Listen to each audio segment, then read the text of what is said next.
Bismillahirrahmanirrahim. Assalamualaikum warahmatullahi wabarakatuh. Perkenalkan, nama saya Rina Susilawati dengan NIM 11920600082 dari kelas 5C Program Studi Pendidikan Biologi. Di sini saya akan melakukan praktikum sistem pernapasan dengan dosen pengampu Ibu Hajah Asriyanti Masud MPD dan asisten praktikum Teh Dipa. Adapun landasan teorinya, pernapasan atau respirasi adalah suatu proses mulai dari pengambilan oksigen, pengeluaran karbohidrat, hingga penggunaan energi di dalam tubuh. Manusia dalam bernapas menghirup oksigen dalam udara bebas dan membuang karbon dioksida ke lingkungan. Respirasi dapat dibedakan menjadi dua jenis, yaitu respirasi luar dan respirasi dalam. Dalam mengambil napas ke dalam tubuh dan membuang napas ke udara dilakukan dengan dua cara, yaitu 1. Pernapasan dada. Otot antar tulang rusuk luar berkontraksi atau mengerut. Tulang rusuk terangkat ke atas, rongga dada membesar yang mengakibatkan tekanan udara dalam dada kecil sehingga udara masuk ke dalam badan. 2. Pernapasan perut. Otot diafragma pada perut mengalami kontraksi. Diafragma datar, volume rongga dada menjadi besar mengakibatkan tekanan udara pada dada mengecil sehingga udara masuk ke paru-paru. Menurut Fernandes tahun 2017. Pada umumnya, volume dan kapasitas paru-paru manusia hanya dipengaruhi oleh usia dan jenis kelamin. Menurut Kurniawan tahun 2020. Tetapi selain itu, faktor penyakit dan aktivitas seseorang juga dapat mempengaruhi kapasitas paru-paru. Kegiatan inspirasi dan ekspresi atau menghirup dan menghembuskan udara dalam bernapas hanya menggunakan sekitar 500 cc volume udara bernapas atau total kapasitas tidal yaitu kurang lebih 500 cc. Terdapat 4 jenis volume di paru-paru, yaitu 1. Volume tidal. Volume tidal adalah volume udara yang masuk maupun keluar dari paru-paru saat proses pernapasan. Pada orang dewasa, rata-rata volume tidal seseorang adalah 500 mili. Kapasitas tidal sebagai jumlah udara yang keluar masuk paru-paru pada pernapasan normal. Namun, dalam keadaan ekstrim atau olahraga, siklus pernapasan memerlukan sekitar 1.500 cc udara pernapasan, menurut Hernawati tahun 2008. Selanjutnya, volume cadangan inspirasi adalah volume udara tambahan yang masuk ke paru-paru setelah volume tidal. Jumlah volume cadangan inspirasi bisa mencapai kurang lebih 3.000 mili. Yang ketiga, volume cadangan ekspresi adalah volume udara yang masih bisa diembuskan dengan kuat pada akhir proses ekspresi normal. Pada kondisi normal, jumlah udara cadangan ekspirasi adalah 1.000 mili. Yang keempat yaitu volume residu. Volume residu adalah volume udara masih tetap berada di dalam paru-paru. Kemudian tujuan praktikumnya yaitu mengukur kapasitas dalam paru-paru. Adapun alat dan bahannya yaitu galon berukuran 5 liter, baskom,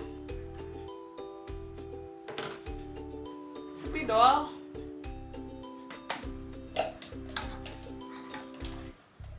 selang berukuran panjang 60 cm, dan gelas ukur.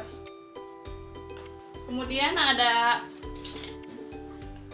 penggaris dan solatif serta air sebagai bahan utama. Berikut adalah langkah kerjanya.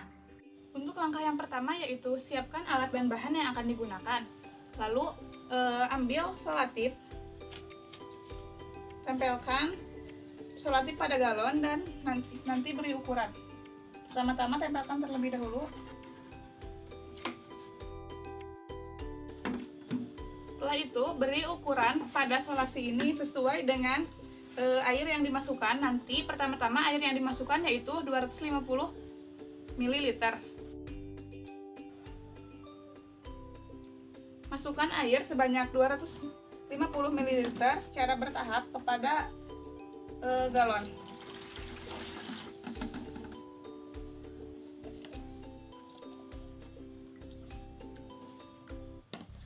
Lalu beri ukuran pada galon tersebut.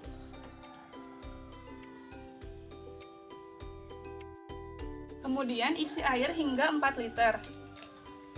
Kemudian tuangkan air galon ini pada baskom yang akan digunakan.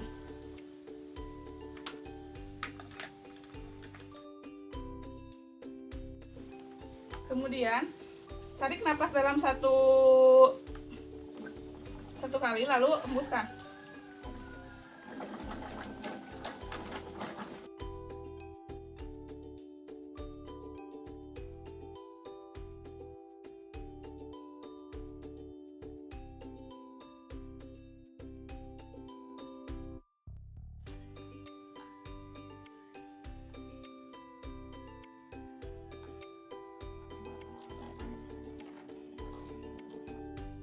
Hasil dari praktikum yang dilakukan adalah nama Rina Susilawati, jenis kelamin perempuan, tinggi badan 158 cm, berat badan 50 kg, dengan kapasitas paru-paru normal sebesar 2.250 mili dan kapasitas paru-paru setelah beraktivitas atau lari sebesar 2.750 mili. Kemudian pembahasan. Dalam hasil tersebut menunjukkan bahwa Rina Susilawati yang memiliki kapasitas paru-paru dalam keadaan normal 2.250 mili dan setelah melakukan aktivitas atau lari menjadi 2.750 mili. Hal ini disebabkan karena ketika kita melakukan aktivitas, tubuh akan membutuhkan lebih banyak oksigen dan mengeluarkan lebih banyak karbon dioksida. Akibatnya, kapasitas vital meningkat. Menurut Adri Kanda tahun 2010, kapasitas vital paru dapat dipengaruhi oleh kebiasaan seseorang melakukan olahraga. Olahraga dapat meningkatkan aliran darah melalui paru-paru sehingga menyebabkan oksigen dapat berdifusi ke dalam kapiler paru dengan volume yang lebih besar atau maksimum. Dari hasil praktikum yang dilakukan, maka dapat disimpulkan bahwa dalam proses bernapas atau pernapasan dipengaruhi oleh beberapa hal termasuk aktivitas atau olahraga. Hal itu disebabkan karena olahraga dapat meningkatkan aliran darah melalui paru-paru sehingga menyebabkan oksigen dapat berdifusi ke dalam kapiler paru dengan volume yang lebih besar atau skala maksimum. Selain itu, faktor yang mempengaruhi kapasitas paru-paru yaitu umur, jenis kelamin, riwayat penyakit, status gizi, dan lainnya. Pertanyaan nomor 1. Apa pengaruh jenis kelamin terhadap kapasitas paru-paru? Jawaban, kapasitas vital pada pria dewasa normal lebih tinggi daripada kapasitas vital pada wanita dewasa normal, dan jenis kelamin memiliki hubungan linear dan korelasi positif kuat terhadap kapasitas vital. Perbedaan jenis kelamin mempengaruhi kapasitas paru-paru dan kinerja pernapasan. Menurut sebuah studi yang diterbitkan oleh National Institute of Health, sebagian besar kapasitas paru-paru tergantung pada ukuran tubuh.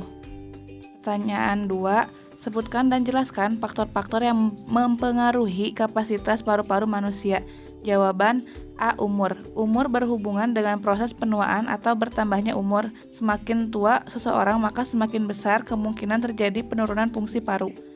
B. Jenis kelamin. Kapasitas paru-paru pada pria lebih besar yaitu 4,8 liter dibanding wanita yaitu 3,1 liter. C. Riwayat penyakit paru. Kondisi kesehatan dapat mempengaruhi kapasitas vital paru seseorang. Kekuatan otot-otot pernapasan dapat berkurang akibat sakit. D. Status gizi. Gizi kerja merupakan nutrisi yang diberikan oleh para pekerja untuk memenuhi kebutuhan sesuai dengan pekerjaannya. E. Riwayat pekerjaan. Riwayat pekerjaan dapat digunakan untuk mendiagnosis penyakit akibat kerja. F. Kebiasaan olahraga. Kapasitas vital paru dapat dipengaruhi oleh kebiasaan seseorang melakukan olahraga. Pertanyaan nomor 3. Berapa jumlah volume udara paru-paru yang tertinggal selama pernapasan berlangsung? Mengapa demikian? Jelaskan. Jawaban, jumlah volume 500-1000 mili udara residu ini berguna untuk mempertahankan saturasi oksigen di dalam paru-paru. Dan jika tidak ada, maka akan terjadi denaturasi yang menyebabkan seseorang pingsan. Pertanyaan nomor 4. Apakah yang dimaksud dengan volume udara tidal, volume udara suplemen, volume udara komplemen, dan kapasitas vital udara pernapasan? Jawaban, udara tidal yaitu volume udara yang diinspirasi atau diekspresi setiap kali bernapas normal. Udara suplementer yaitu jumlah udara ekstra yang dikeluarkan pada akhir ekspirasi normal. Udara komplementer yaitu volume udara ekstra yang dapat diinspirasi setelah volume tidal. Kapasitas vital udara pernapasan yaitu jumlah udara maksimum yang dapat dikeluarkan dari paru-paru seseorang.